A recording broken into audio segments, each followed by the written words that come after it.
1 अगस्त से पूरे अगस्त महीने में सभी धर्मियों के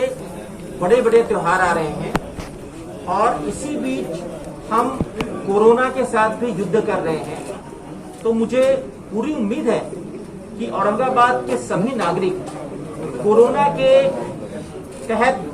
प्रशासन जो भी आदेश देगा उस हिसाब से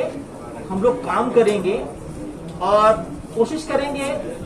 कि कोरोना के साथ रहते हुए हम एक एहतियात के साथ अपने सारे महत्वपूर्ण पर्व कैसे मनाएं, इस उद्देश्य को पूरा करने की हम कोशिश करेंगे और मुझे पूरा विश्वास है, पूरा भरोसा है कि हमें इसमें सफलता मिलेगी। धन्यवाद। ईद उल अजहा मनाई जाएगी। पिछले 4 महीनों से औरंगाबाद की आवाम ने पूरी तरह से प्रशासन का, पुलिस डिपार्टमेंट का साथ देते आए हैं और हमें खुशी है कि प्रशासन और पुलिस ने पिछले 4 महीनों के अंदर जिस तरह का काम किया है,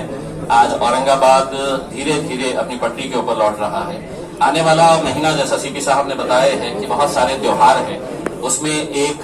सबसे पहले शुरुआत अगस्त महीने के अंदर होती है ईद उल अजहा से, उसके बाद श्रावण का महीना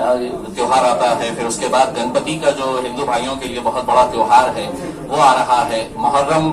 हमारे शिया भाइयों के लिए बहुत बड़ा त्योहार है। तो ये सब त्योहारों को देखते हुए हम चाह रहे हैं कि अब चूंकि बाजारें खुल गए हैं, मार्केट खुल रहा है धीरे धीरे, तो हम चाहते हैं कि इबादत गाहें भी खोली जाए ताकि उसमें सिर्फ मस्जिदों की बात नहीं कर रहे हम, मंदिर, गिरजाघर हो या गुरुद्वारा हो, ये तमाम जो धार्मिक स्थल है ये सब खोले जाए। इस ईद के ताल्लुक से हमने एक मीटिंग लिए थे मौलाना लोगों के साथ, उलमाओं के साथ, और उस मीटिंग के अंदर ये तय हुआ था कि कुछ जो गाइडलाइन सरकार की तरफ से आई है वो गाइडलाइंस के ऊपर चर्चा करने के लिए कि क्या सरकार के गाइडलाइंस ये दीनी एतबार से ये पॉसिबल है क्या फॉलो करना। उसमें एक ये था कि ऑनलाइन है तो आप जानवरों की फरोख्त कर सकते हैं, खरीद सकते हैं, तो ये है कि जो खरीदना चाहे वो खरीद सकते हैं, लेकिन छोटे मोटे किसान जो है जिनके पास छोटे 2-4 जानवर होते हैं, वो आते हैं मार्केट के अंदर, 2 पैसा कमाते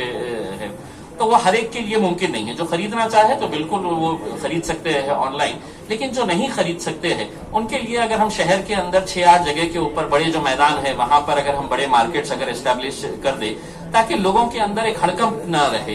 लोगों के अंदर एक कंफ्यूजन न रहे कि क्या होने वाला है करके, और इसको अभी से ही अगर कर देते हैं, अगले 2 दिन के अंदर हम इसको शुरू करवा देते हैं, तो ना सोशल डिस्टेंसिंग का प्रॉब्लम आएगा और ना कोई दूसरे इश्यूज आएंगे। साथ ही साथ पिछले 4 महीनों के अंदर चूंकि तमाम इबादत गाहें बंद थी, तो अब ये मांग उठने लगी है कि कम से कम ईद की नमाज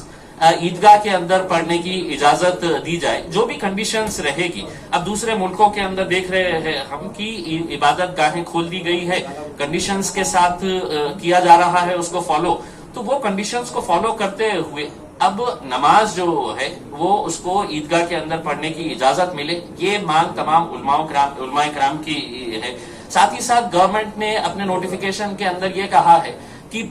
प्रतीकात्मक तरीके से आप कुर्बानी करें। प्रतीकात्मक मतलब यह है कि आप सोच लीजिएगा कि आपने कुर्बानी कर लिए है करके, तो ऐसा तो मुमकिन नहीं हो सकता है। अब ये किसी न किसी ने है तो सरकार से ये सवाल उठाना चाहिए था, लेकिन नहीं उठाए, तो आज हम इसके जरिए ये उठाना चाहते हैं कि आप हमें एक्सप्लेन करिए कि प्रतीकात्मक कैसा होता है करके।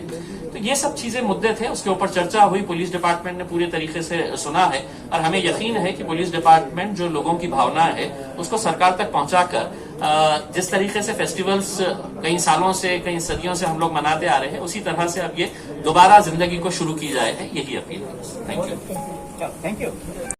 लॉकडाउन रहा, अभी हम बात कर रहे थे, बहुत सारे लोग ताक में थे कि पुलिस मारेगी,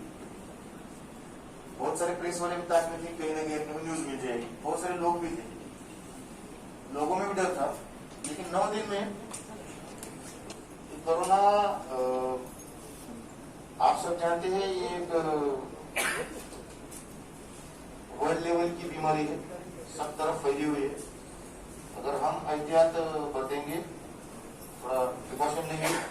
तभी इसको रोक पाएंगे। भीड़ अपनी कम हो रही है।